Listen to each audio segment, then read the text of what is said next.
welcome to Memphis on the Mark. Is that right? Yeah. Thank you. I'm Mark Jones, your hostess, and today we have Ryan Azano, my very first guest. Thank you for being here. Thank you. You're sort of like what Bill Murray was to Letterman. You're my first guest. You can come back, be my last guest. We'll probably tape that show at 4 today. So go home, get some lunch, then come back. Yeah, I'm looking forward to it. Sure. So this is the first show. We had several different ideas for names. We had Schmuck Talk, that got rejected.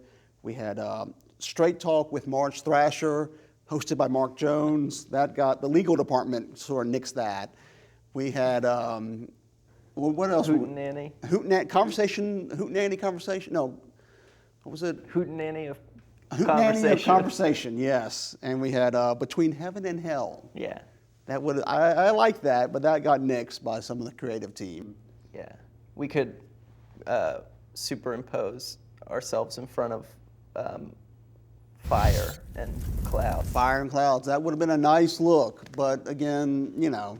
So Memphis on the Mark. That is the name of the little show. I like it because your name is. My name is Mark, and we are in Memphis. Yeah. So that works out. Would you spell it any differently? How's it spelled? Memphis? You're Mark with a K, right? I'm Mark with a K, yes. Yeah, you spell Memphis. How do you spell Memphis? I don't know. So listen, you are a rock and roll god. Is that correct? Wow. Yeah. I'll take it. Take it. Holy smokes. Yeah, total rock and roll superhero. You are a superhero. You are a superhero and a rock and roll guy. Yeah. So, what bands have you played with? I play solo now, just as my own self. As Ryan Azano.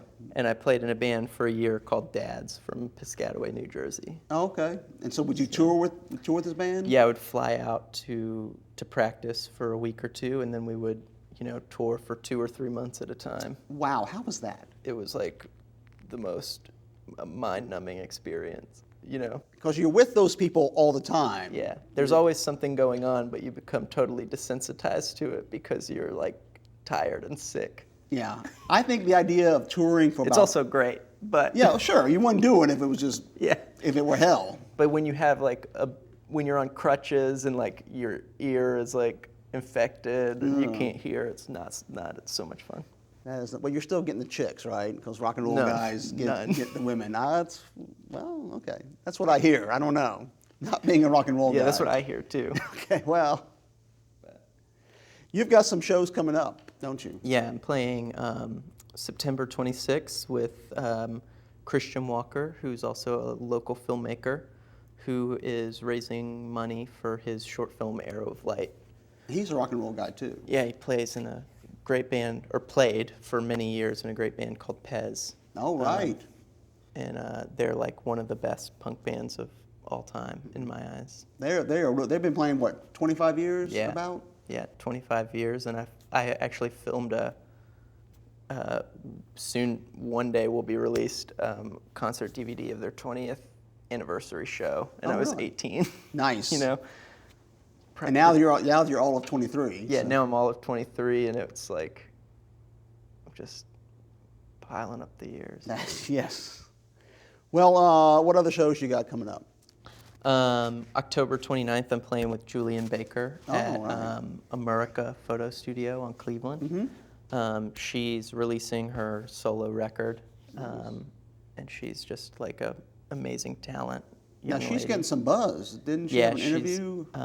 Her record was premiered by NPR, and they said, what did they say? About the song, equal parts agony and burgeoning wisdom. Wow. Which I think is good. I'll take it. Yeah. I'll take anything NPR says. She's awesome. I've known her since she was 14, playing Wiz Khalifa covers at rock shows, which is not something anyone should ever do. Okay, I'll take your word on that. She's great. Good deal. That's very nice.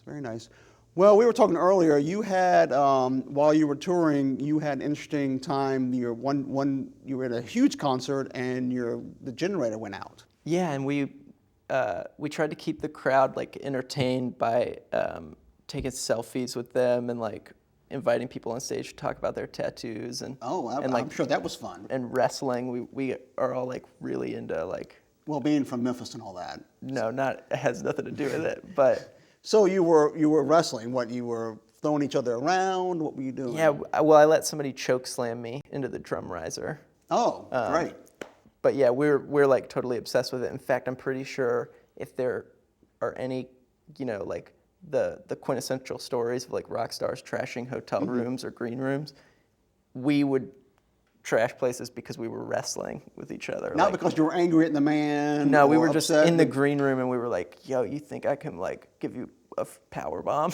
And so you would power drive into a table or something. Yeah, we would like we would find like tables on the street. I remember we were walking through Buffalo and we found a table, just plastic table, folding Well, sure. table. Buffalo, New York is known for putting out tables.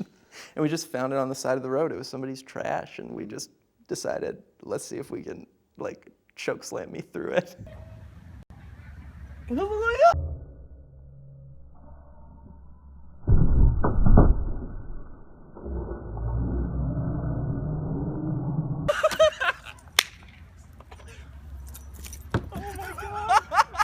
Well, being from Memphis, you know all about wrestling. Not at all. What do you mean? I mean, I never grew. I have to believe that like Memphis wrestling was pretty done by the time I would be aware of it. Maybe it might have been before my time. watching wrestling in the Jones household was a huge event in the 70s and 80s. Wow. I mean, Saturday morning wrestling on Channel 5, we were glued to the TV for an hour and a half. Yeah. Wow. It was incredible. I used to watch like the WWF when I was a kid. Mm-hmm. And then, yeah. Now I'm starting to get more into it because my girlfriend is writing a story about them for the Flyer. But so I'm starting to like do my research on them. But wrestling was huge, and you had Channel 5 wrestling on Saturday morning, and then you had at the Mid-South Coliseum, you'd have 7, 8, 10,000 people come out every Monday night to watch. The fabulous ones, Jackie Fargo, Jerry Lawler, Bill Dundee, the Moondogs. Whoa. It was big. Yeah. It was huge. I was more of like, was it like, now I feel like wrestling is very tame. Was it like tame back then? Oh no, it was all very entertaining and very real. Jerry Lawler, this is where Jerry Lawler pile drived Andy Kaufman. Oh yeah. Have you heard of that? Yeah, I've heard of that. Yes. Happening, yeah. I remember being in high school and seeing that. I wasn't there. I wish I had gone to the Coliseum that night. But they wrestled a few times at the Coliseum. That was huge. One thing I also like to do is get on YouTube and watch these videos of kids doing backyard wrestling, because it's very like I don't know what's more sad, like their like weird portrayals of like really bad wrestling moves, or me as a grown man sitting there watching it. Are there any videos on YouTube you can watch of kids playing doctor to the kids who have been hurt doing backyard wrestling? No. That would be. I'm surprised. Cool. That would be cool. But I mean, it's really amazing. Like they're lighting tables on fire and putting people through them and like jumping off ladders, but they're all really bad at it. And I hope their parents have some insurance. Yeah, and these videos have like hundreds of thousands of views. Oh yeah. Well, it's all entertaining. Yeah. So I guess they're doing YouTube good. Any idiot like myself can get on YouTube and do a show, as we are proving right now. Hopefully we have people still watching the show. We may not. No, they're tuning over to the backyard wrestling. They're suddenly, thanks. You've told hey, now they're Googling just backyard put it on wrestling. Watch later, Yeah. I never use that function. And they're probably watching cat videos as well. Yeah. That's always actually entertaining. I have this cat and I hate him. Why? Well, I didn't want him to begin with, but my girlfriend brought him home, and now I loathe him. He's just always in my stuff. That's what cats do. Yeah, I didn't want that. You don't want a cat too close to you. I sound like a real cat hater, and I love cats and I love animals so much. But it shows. Not ready for my own. It's like I can love babies, but I don't want one. That's good. I mean, it's good that you don't want one. I mean, it's not good that. Well, I just got a cue that we need to wrap up, and I feel like this is a good time to do it. Ryan, thank you so much for being here on the show. Appreciate it. Now, this is part of the show that I like to call Moments with Mark.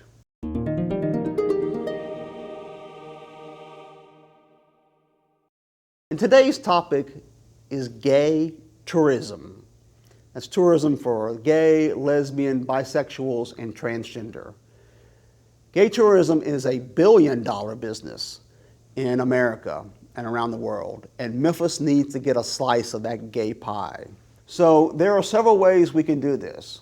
One is we can have a big weekend like New Orleans or Pensacola. They each have a big weekend. They invite the members of the LGBT community to their city, throw a big party, and money is spent.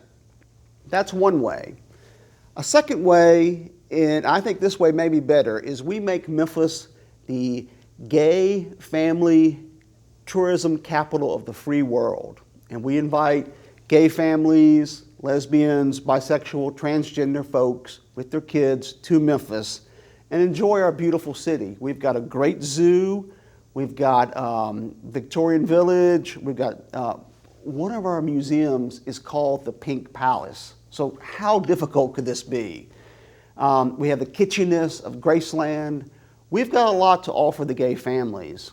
Now, I'm sure there are folks in City Hall, the Chamber of Commerce, and the Tourism Board who are like, what is that fag talking about?